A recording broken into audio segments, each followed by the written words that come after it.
Okay, so ito na yung airflow reading after installation ng dual spal brushless fan sa 2005 Toyota Land Cruiser 18-inch clutch fan. Game.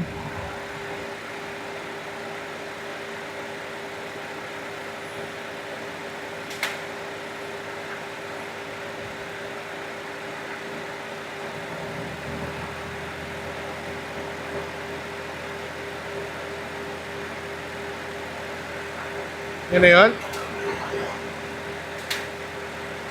2979, 2,979 at idle.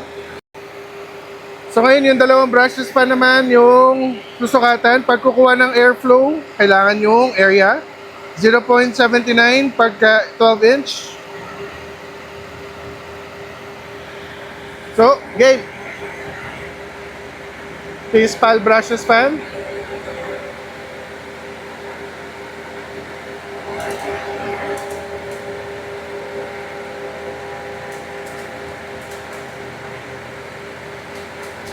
Okay na yan, Bri. 2,195 sa unang fan dito. Second fan. Reset. Game.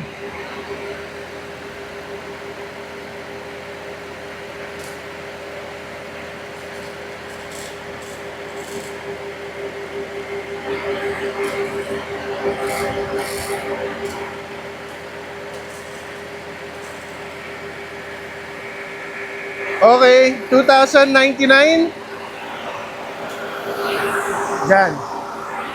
So, ilang airflow na siya? 2,000 plus 3,000. It's 7,000 at idle.